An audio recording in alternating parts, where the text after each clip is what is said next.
Halo Sobat Pora, dengan aku Dike Mandala Putra di program Ngopi Pora, ngobrol pintar seputar pemuda dan olahraga.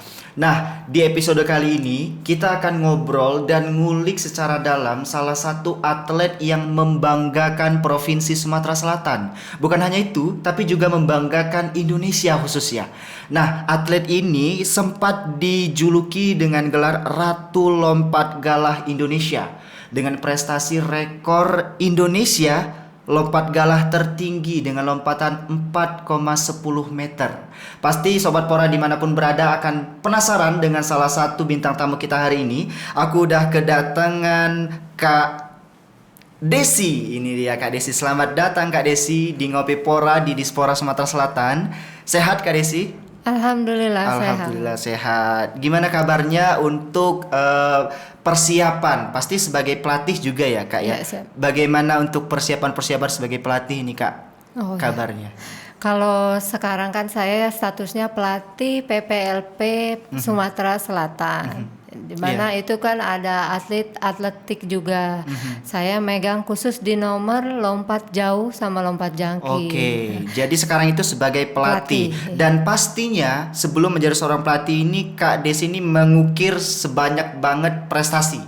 Dan prestasi yang harus kita tahu dari Kak Desi ini, Sobat Pora dimanapun berada, Kak Desi merupakan peraih medali emas ASEAN Indoor Games tahun 2007. Di Makau tahun 2007 udah melanglang buana ke negeri orang, ke negeri Cina.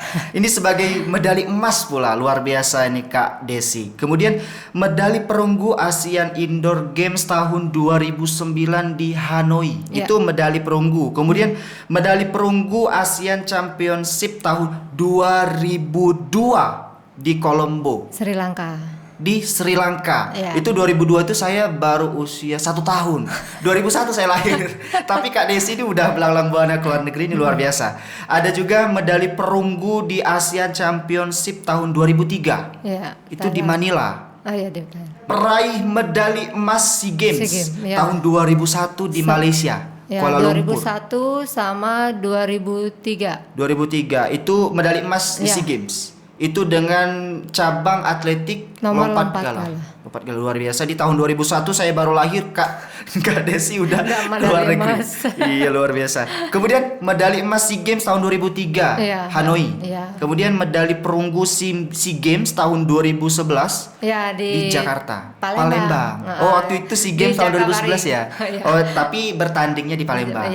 Tuan rumah itu Jakarta Palembang. Kemudian terakhir di tahun 2012 medali emas PON Riau.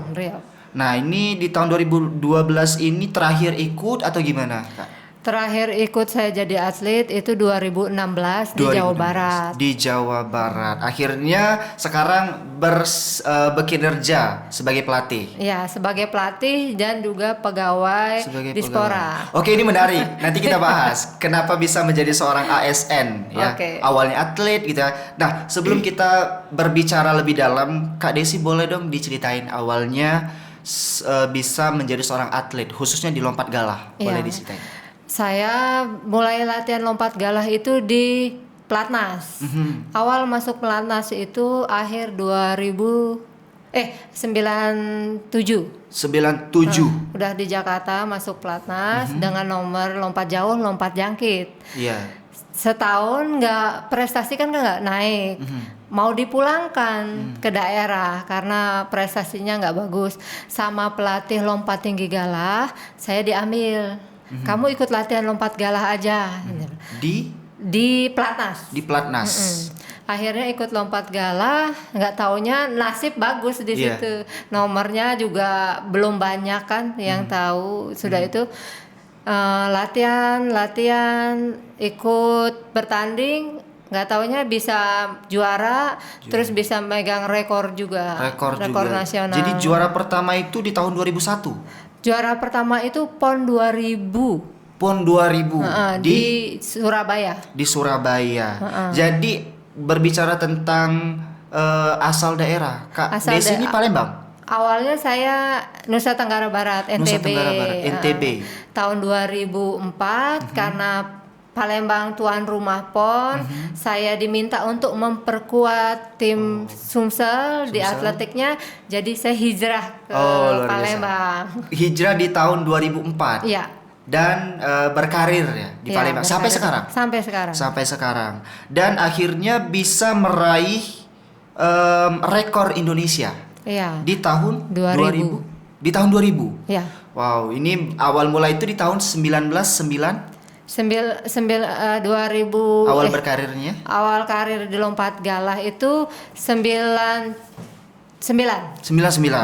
Kemudian di tahun 2000 meraih prestasi rekor Indonesia dengan lompatan tertinggi 10 meter. Sampai sekarang? Sekarang udah dipecahkan sama Diva Renata Jayadi. Itu jadi 4 meter 13. 4 meter 13 di tahun 2002. Berarti sekitar 20 tahun ya. Rentang rekor itu terpecahkan. Luar biasa, ini inspiring sekali. Luar biasa, di tahun 2000 udah memecahkan rekor dan rentangnya cukup lama, 20 tahun. Mungkin karena nomor lompat galah ini masih langka ya. Orang juga kalau ngedengarnya, "Hayo ikut latihan lompat galah." Takut tinggi gitu loh, resikonya lebih banyak dibanding nomor-nomor lari ya. Jadi mungkin orang masih agak takut gitu. Betul. Apalagi perempuan gitu. Iya, betul. Tapi kalau Kak Desi sendiri gimana? Kok nggak takut gitu? Satu, modalnya cuma nekat. Tapi memang dari kecil sudah dilatih untuk tinggi atau gimana itu? Enggak, karena kan mulai latihannya tuh di 99. Ya di situ mulai ya harus berani gitu loh. Karena modal awal di nomor lompat galah itu berani. Jadi di tahun mulainya berkarir di lompat galah ini pasti ada jatuh naik itu pasti ya Kak? Pasti. Itu pernah nggak sih kejadian insiden gitu gimana Kak?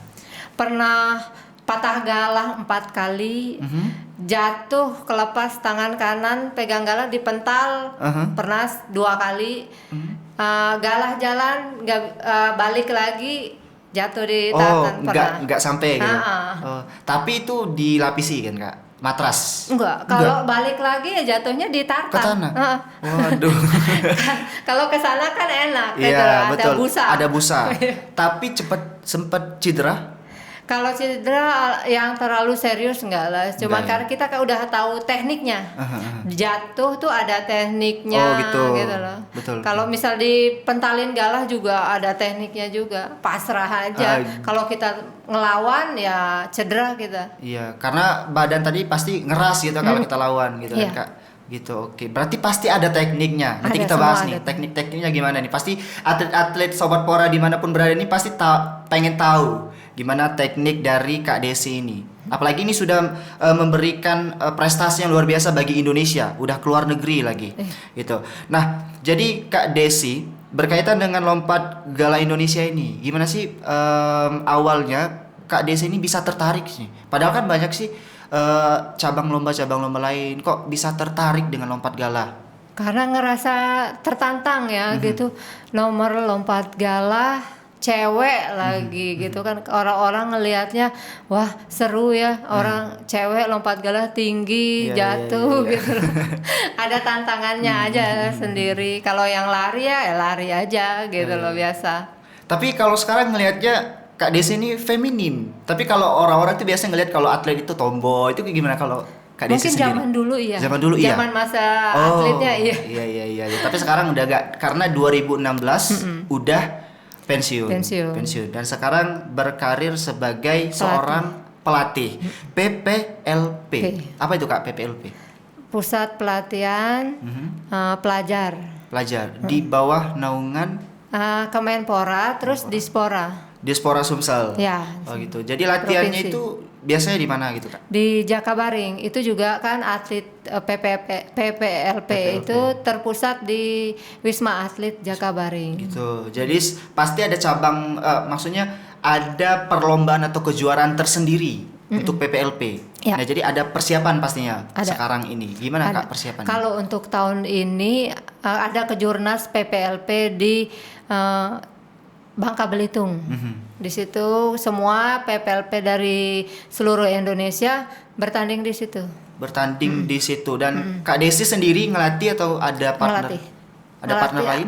Enggak. Ada saya ngelatih atlet lompat jangkit yang saya pegang sekarang udah lolos limit PON ya, untuk persiapan PON juga. Untuk persiapan PON-nya. Oke. Tapi sebelum itu ketika Kak Desi ini menjadi seorang pelatih, itu anak-anak didik Kak Desi ini apakah sudah pernah meraih prestasi atau gimana? Oh, belum, karena kan kita pegang tuh mulai dari nol. Betul. Baru dia SMP tingkat lah. SMP. Dan itu dulu sempat Kakak lakukan. Ya. Karena waktu itu SMP ya? PPLP juga. PPLP juga. Oh, jadi awalnya memang PPLP dan kembali ke PPLP. Nah, ini menarik untuk kita bahas tentang teknik. Nah, tadi berbicara juga tentang teknik bagaimana lompat galah gitu ya. Itu gimana sendiri menurut Kak Des? Kalau lompat galah itu kan karena kita bawa alat ya. Galah kita bawa, lari, gimana caranya kita bisa mengaplikasikan, kita bisa maju. Itu kita harus latihan speed, beban, kekuatan, sama gimnastik. Senam kan biar lentur di atasnya gitu. kan, karena kan itu ada teknik-teknik di atas buat ngindarin mistar. Gimana cara jatuh di matras biar enggak leher kepletit. Iya, betul. Ya, itu harus dengar instruksi pelatih aja. Jadi itu bisa bahaya nggak sih Kak? Kalau seandainya itu tongkatnya ya, tongkatnya itu patah, kemudian itu kan ada yang tajam gitu, itu bahaya nggak sih, bisa? Kalau patah itu lebih aman, karena dia jatuhnya pasti di matras. Kalau misalnya tangan kanan lepas, itu yang kita dibanting sama galah. Itu kita dibanting sama galah, kita bisa mental kemana lah.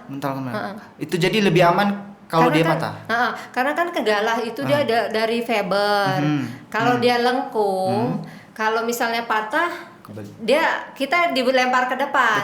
Kalau kita tangan kanan lepas, itu lagi posisi lengkung, kembali lagi. Mental kemana? Gitu. Lepaskan tangan.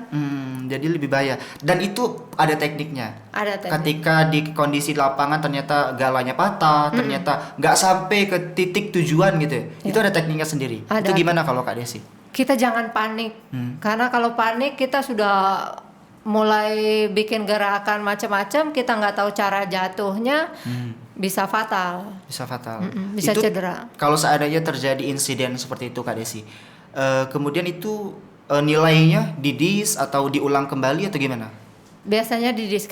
Kalau misalnya dalam perlombaan, kalau perlombaan galah patah tapi mistarnya nggak jatuh, itu diulang lagi.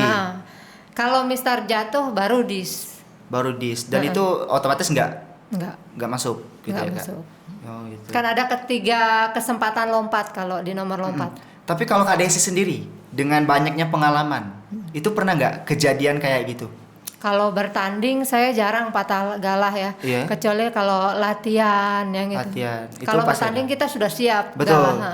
Justru pas latihan itu harus dicoba tuh, biar tahu kondisinya gitu. Kalau seandainya patah atau bengkok gitu ya. Gitu. Oke, luar biasa.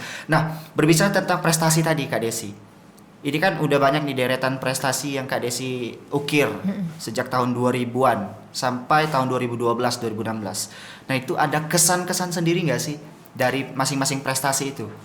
Kalau kesannya ya saya bisa keluar negeri, terus sudah itu bisa dapat bonus ya, itu pasti ya, reward ya. Dapat bonus, terus dapat kerjaan juga dari negara. Itu kesan-kesannya. Tapi kalau yang paling berkesan ya bisa megang rekor nasional itu sih. Selama 20 tahun lagi gitu ya Kak. Dan justru dengan adanya pemecahan rekor baru itu ada regenerasi baru. Itu justru membanggakan. Ya kan Kak? Bukan berarti tersaingi gitu. Enggak. Karena kan kita juga butuh mendukung atlet-atlet baru yang masih muda untuk lebih berprestasi lagi untuk kedepannya sih. Oke, luar biasa. Tapi ada kesan tidak enaknya nggak sih menjadi seorang atlet ini? Kalau yang nggak enak ya paling kalau kita lagi cedera ya. Oh, iya. Kita punya tujuan ke depan, punya sasaran, punya target. Pas di tengah-tengah cedera, bingung jadinya. Pengen cepat sembuh, pengen cepat latihan lagi. Pengen cepat berjuang lagi gitu ya Kak. Karena kan pertandingan banyak. Betul. Dan ini langsung tiba-tiba ketika ikut kejuaraan langsung ke luar negeri. Awalnya di Surabaya dulu, yang di tahun 2000 tadi. Ya, awalnya kan latihan dulu. Latihan gitu dulu, betul. Terus sudah tuh panggil pelatnas, dilihat di kejuaraan kayak Kejurnas, Popnas, yang pelajar-pelajar itu kita bagus, ditarik sama pusat di pelatnas, latihan di pelatnas, dibina di pelatnas, baru bisa ikut kayak SEA Games, Asian Games, kejuaraan Asia. Oke.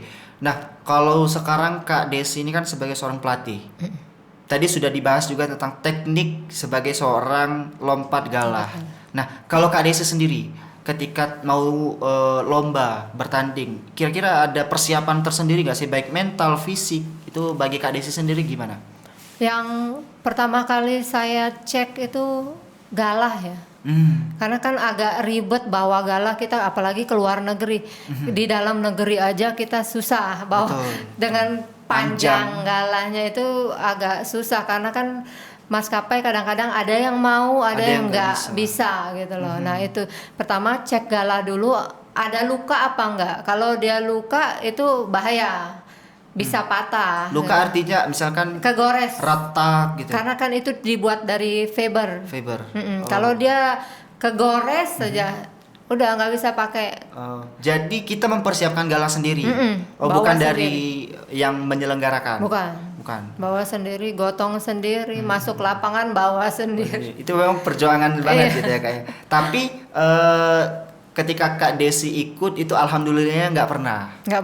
Kita cek sudah bagus, baru kita siapin mental ya di tengah lapangan, karena kan itu kan kita lawannya diri sendiri. Ya, lawan terbesar itu diri sendiri. Itu pasti stretching dulu gitu ya Kak. Pemanasan gitu. Itu secara umum lah ya Kak ya.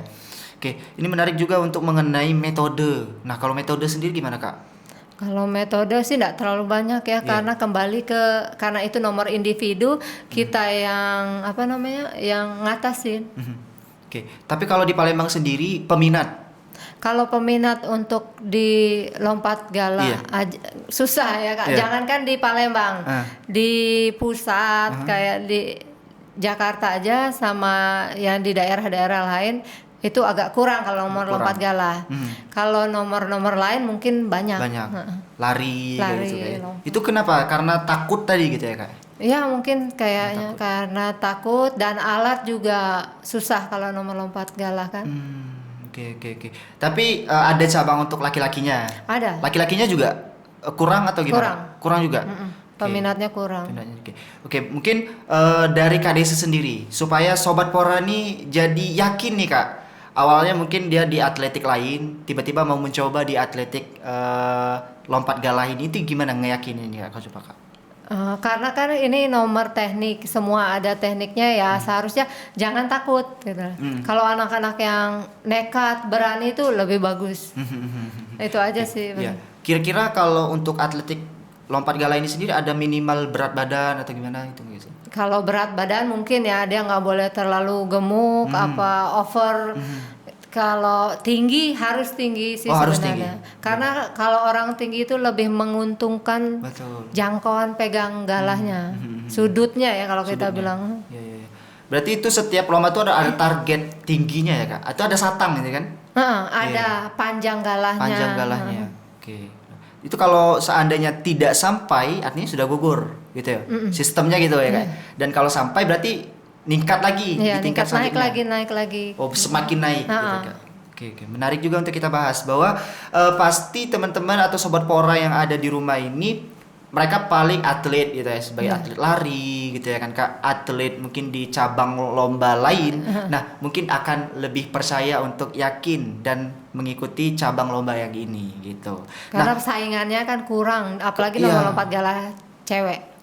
Jadi setiap kejuaraan itu pasti ada cabang ini. Pasti ada. Tapi kalau seandainya enggak deh, cuman adanya tuh di Popnas sama PON, Kejurnas. Kita selalu ngirim atau gimana nih, Kak? Kalau kita di Palembang kan nggak ada. Kalau zaman saya ya selalu ikut. Selalu ngirim. Partner Kakak sendiri di tahun itu gimana? Siapa? Ada dari Sumbar, ada waktu itu. Dari DKI ada, Jatim ada, Kalbar ada. Oh gitu. Jadi harus sebagai seorang atletik di cabang lompat gala ini harus fleksibel ya badannya. Harus lentur. Harus lentur gitu. Kemudian tinggi gitu kan. Lebih Minimal tingginya. Kalau tinggi ya lebih tinggi dia lebih bagus, asal jangan lemah ya maksudnya. Mental gitu ya. Kak. Oke. Nah, kalau Kak Desi sendiri sebagai seorang pelatih, ada strategi nggak sih? Kalau buat pelatih kita harus tahu gimana sifat atlet, maksudnya emosi atletnya kita tuh seperti apa gitu loh. Kita harus jadi temannya, kita harus jadi orang tuanya. Betul. Jadi selain kita push juga kita rangkul gitu ya kayak atlet-atlet ini agar supaya mereka ini mentalnya lebih kuat juga, fisiknya juga lebih kuat gitu ya Kak. Nah, kalau Kak Desi sendiri dulu ya sebagai seorang atletik di cabang ini, pelatih yang berkesan bagi Kakak itu siapa sih? Kalau pelatih yang berkesan ya pelatih saya. Iya, siapa itu Kak? Hadi Wacono, dulu dari Lampung. Dari Lampung. Sampai Kakak di Palembang pun beliau masih pelatih Kakak. Iya, sepaket. Sepaket gitu ya, luar biasa. Nah, ini kita coba beralih ke, kalau saya lihat Kak Desi ini atlet ya, dikenal sebagai atlet, tapi kok pakainya pakaian baju dinas. Nah, ini gimana sih Kak ceritanya bisa jadi seorang ASN, apalagi di Dispora? Coba ya, dijelasin. waktu itu kan di tahun 2009. Itu kan ada Kemenpora, ada jatah buat atlet yang berprestasi bisa masuk ASN gitu. Jadi kita dapat jatah gitu ya bersyukur banget gitu ya, dari atlet dikasih jatah PNS gitu. Jatah PNS. Di tahun 2009. Artinya itu Kakak masih sebagai seorang atlet. Iya. Aktif sebenarnya. Artinya atletnya itu ditinggalkan atau masih tetap menjadi atlet latihan? Tetap kita latihan, kita PNS, kan kita masuk PNS. Masuk PNS kita tetap latihan karena kan ada persiapan kayak SEA Games, PON gitu. Jadi pas itu 2009 saya persiapan SEA Games 2011. Iya, yang di Palembang. Iya. Artinya memang asalkan usianya masih mencukupi, boleh ikut. Boleh ikut. Oke. Dan ini sebagai salah satu apresiasi dari negara. Iya. Apresiasi selain kayak hadiah lah ya, hadiah buat para atlet yang berprestasi. Reward bagi ASN. Selain Kakak kemarin tuh ada lagi? Ada banyak dari ya? Kalau Palembang nih ada wushu, ada menembak, ada taekwondo, ada renang, ada banyak lah. Banyak lah. Oke. Selain sebagai ASN reward, nah reward apa lagi sih Kak yang diberikan oleh negara bagi seorang atlet ini? Ada bonus. Itu pasti ya. Dengar-dengar juga waktu itu ada rumah dikasih dari provinsi ya. Provinsi. Tapi yang maksudnya reward yang paling berkesan itu ialah sebagai ASN. Karena ini sebagai pekerjaan. Yang sampai kapanpun bisa digunakan. Luar biasa. Karena kita awalnya dari atlet, ya kembali lagi kita ASN-nya juga, saya statusnya kan sebagai fungsional pelatih olahraga. Iya. Di bawah ASN-nya tadi. Kemenpora kemudian bekerjanya di Dispora provinsi. Luar biasa Sobat Pora dimanapun berada, pembahasan kali ini cukup menarik ya. Menarik karena bintang tamu kita ini adalah seorang pemegang rekor. Dan dulu sempat dijuluki Ratu Lompat Galah Indonesia. Tapi walaupun sudah dipecahkan rekornya, Kak Desi tetap menjadi Ratu Lompat bagi Sumatera Selatan. Nah, karena ini prestasinya di Indonesia juga. Luar biasa. Jadi Sobat Pora, semoga Sobat Pora bisa mengikuti jejak Kak Desi. Terakhir Kak, boleh kasih kesan dan pesan bagi Sobat Pora di rumah. Buat adik-adik yang pelajar maupun yang suka sama olahraga, kalau ingin latihan khususnya atletik, Boleh datang ke Jakabaring, kita latihan sama-sama. Yes, Nggak harus lompat galah, yang lain kita bisa coba kok. Nah, Banyak nomor di luar nomor biasa. atletik. Betul. Jadi siapapun boleh. Boleh. Iya, asalkan mereka punya kemauan dan Iya. kemampuan. Ya, Untuk harus mau dulu. Iya, betul. Luar biasa. Terima kasih banget Kak Oke. Desi atas kesempatannya. Oke, Sangat sama-sama. menginspirasi Ratu Lompat Gala Indonesia kita ini. Luar biasa. Nah, sebelum kita mengakhiri perjumpaan kita, ada ucapan terima kasih nih Kak dari Dispora Sumatera Selatan sebagai bentuk apresiasi untuk Kak Desi. Nah, ini sertifikat yang ditandatangani langsung oleh Kepala Dinas Pemuda dan Olahraga, Pak Rudi Irawan. Nah, ini sebagai ucapan terima kasih. Terima kasih Kak Desi atas kesempatannya. Mohon diterima. Iya. Terima kasih Dispora Sumatera Selatan. Iya, nih. Semoga dengan adanya Kak Desi di dunia atletik Sumatera Selatan bisa melahirkan regenerasi baru. Amin. Amin. Itu yang saya harapkan. Betul. Khususnya untuk Kota Palembang Oke. dalam membawa nama baik Kota Palembang, Sumatera Selatan Selatan. hingga Indonesia. Iya. Sekali lagi terima kasih banyak Terima kasih. Kak Desi atas Sampai kesempatannya. ketemu Semoga lagi. benar-benar menginspirasi. Dan Sobat Pora dimanapun berada, jangan lupa terus tonton Ngopi Pora di Dispora Sumsel TV. Jangan lupa subscribe, like, dan komen di YouTube-nya Dispora Sumsel TV. Dan juga jangan lupa follow IG-nya Dispora di disporasumsel.id.